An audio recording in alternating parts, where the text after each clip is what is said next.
Hello guys! Hello! Para to sa lahat ng mga Cancer. Welcome dito sa aking channel, Kapalaran 888. Welcome guys!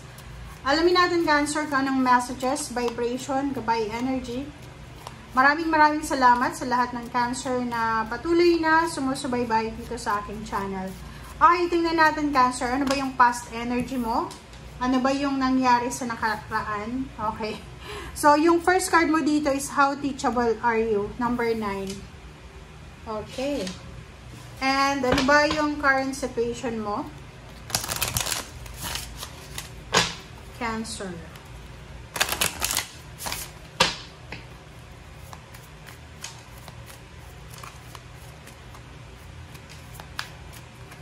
Okay. New Moon in Capricorn, step up and lead. Okay. And this is your future message para sa sarili mo galing sa iyong tarot. Okay. Okay, 8 of Autumn. Okay. Cancer.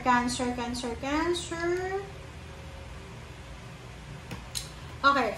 Yung how teachable are you naman na to, sinasabi ng bara sa'yo na marami kang pinagdaanan sa past na siguro pinagdaanan mo yon hindi dahil sa pagtripan ka ng universe or para halimbawa baka iniisip mo na sa dami-daming obstacles and challenges na pinagdaanan mo, parang iniisip mo na hopeless and helpless ka, yun yung feeling alone, feeling lost.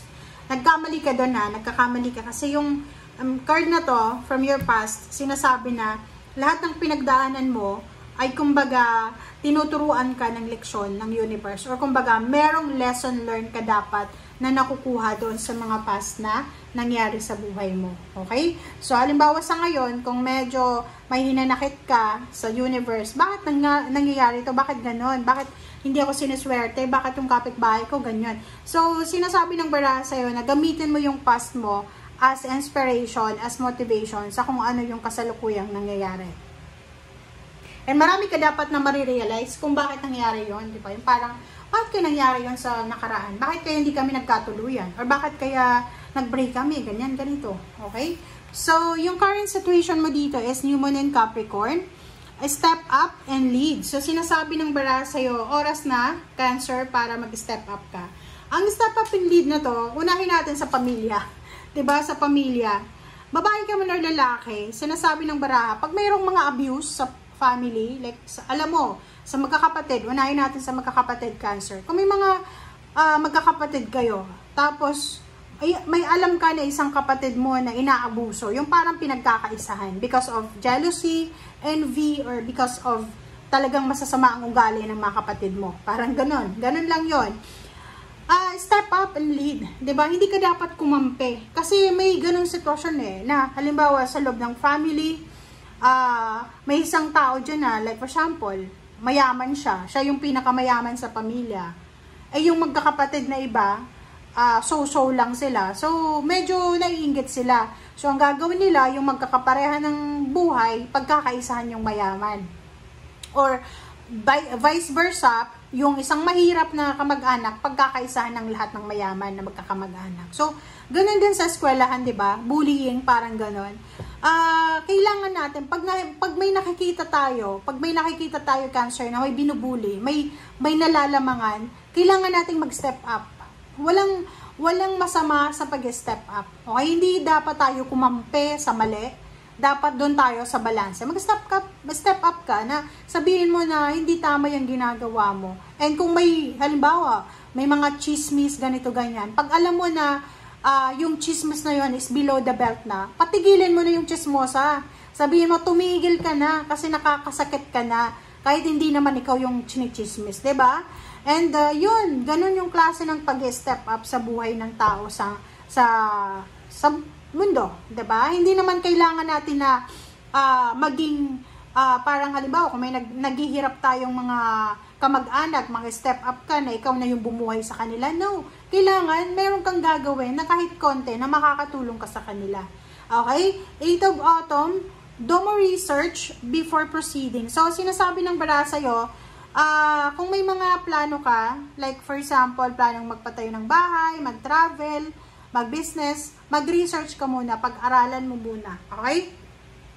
Kailangan mong mag-aral or maybe seminar or maybe mga on-job training or kung ano pa man yan. So, sinasabi ng baraha, like dito, may iba sa inyo na gustong magkaroon ng long-term na proyekto or yung skills training.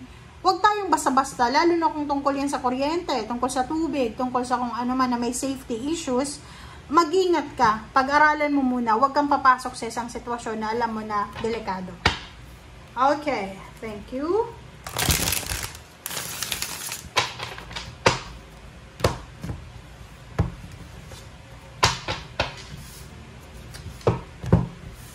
Okay. Wow! 5 of Cups. Ang nakikita ko sa'yo dito, merong mga Cancer na nangihinayang kayo because of your past decision making. Yung mga nakaraan na decision natin, bad decision, bad choices, parang ganon. 3 of Pentacles, nakikita ko sa'yo dito na sinasabi ng baraha sa'yo na mayroong ditong Cancer na siguro pagod ka na sa pagiging empleyado. And isa sa mga possible na pwede mong mapagkakakitaan ay business, pagnenegosyo. Or maybe yung iba nga sa inyo dito, sinasabi na pag-aaral, pagsiseminar, sa TESDA, yung mga skills training, parang ganon. Kasi, sinasabi ng The Star dyan na baka yung minamaliit na trabaho ngayon ng mga tao ay siyang maging rason para maging milyonaryo ka. Diba? Isipin mo yun eh. Di ba yung halimbawa, minamaliit yung karpentero. Hindi nila alam na baka itong karpenterong ito magkaroon siya ng training and maging, di ba, marami siyang experiences, makapunta siya ng Saudi or Middle East, and then, di ba, marami siyang pwedeng mauwing pera sa Pilipinas. Parang ganun lang. Okay. Okay, so dito naman, sinasabi ng baraha sa'yo na yun lang. Ang nakikita ko dito, merong mga Cancer na ngayon nagsisisi kayo. Nasa 5 of Cups kayo eh. Nagsisisi kayo because may mga nag-aaway siguro. Yun nga sabi ko, pwedeng may nag-aaway sa pamilya, may nag-aaway sa kapitbahay, sa trabaho, or sa eskwelahan, kung estudyante ka, college student. Sinasabi ng baraha na yun na nga, dapat nag-step up ka. Hindi ka kumampi. Kasi dito, di ba, parang sinasabi na, kung may mga nag-aaway sa paligid mo, kailangan mong, di ba, withdraw yourself. Di ba, withdraw yourself from that situation na alam mo na hindi ka kasali. Instead na makisali ka, kumampi ka sa isa, di ba, magsisisi ka talaga eh. Kasi marirealize mo ngayon, like ngayon, habang nanonood ka or after this reading, marirealize mo, marami kang marirealize Cancer na mga pagkakamali mo. Simpleng pagkakamali na pwedeng nagdala sa isang tao ng pain and heartaches. Okay? Okay. So, dito naman, sinasabi ng baraha sa'yo dito na nagko-contemplate ang isang Cancer na to. Okay? Pwedeng nagko-contemplate siya. Kasi nasa 5 of Wands to eh. Yung isang babaeng Cancer siya. Babaeng Cancer, nagko-contemplate ka na gusto mong pumunta ng ibang bansa, yung gusto mong magtrabaho sa ibang bansa, yung itry yung pag-abroad. But hindi mo alam kung magagawa mo ba yan because maybe marami kang batang maliliit na anak, di ba? And sa ngayon, medyo napapagod ka. Pagod na pagod ka, antok na antok ka kasi hindi ka makatulog sa gabi sa pag-iisip or sa kung ano paman.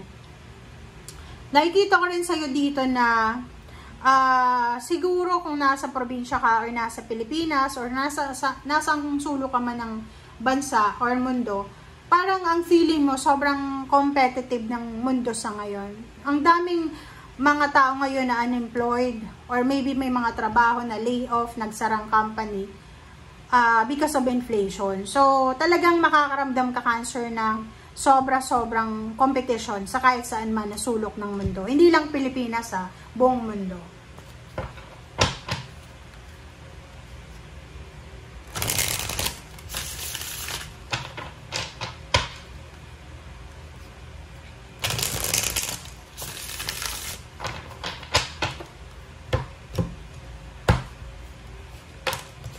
Okay. Chariot. Ace of Cups, and then the World card. Wow! So, these 3 cards, this is your result. This is your outcome. So, sinasabi ng baraha sa'yo dito na Chariot, Ace of Cups, and the World. Cancer, kung ano man tong pinagdadaanan mo sa ngayon, pagdaanan mo lang yan. Just enjoy. Just chill. Kasi, sinasabi ng baraha sa'yo na sa future mo, mayroong improvement. Posibleng makakabili ka ng sasakyan sa susunod na taon. Posibleng ikaw ay magta-travel around the world. Posibleng ikaw ay magiging sobrang masaya, sobrang happy and contented sa buhay mo, personal, or sa financial. Diba? So, kung ano man itong pinagdadaanan mo sa ngayon, hindi ka makatulog sa stress, nangihinayang ka, kasangkot ka sa away, sa gulo, pagdaanan mo lang yan kasi sinasabi ng baraha na may naghihintay sa yung magandang future. Okay? Aapaw yung cups mo sa sobrang kaligayahan, makakapag-travel ka around the world, ma-accomplish mo lahat ng the star, ng mga pangarap mo sa buhay, makakabili ka ng sasakyan, makakapag-travel, makakalipat ng bahay, may negosyo ka, magpo-progress yan, or kung ano man to na sinasabi ng baraha mo. Thank you guys for watching. Bye!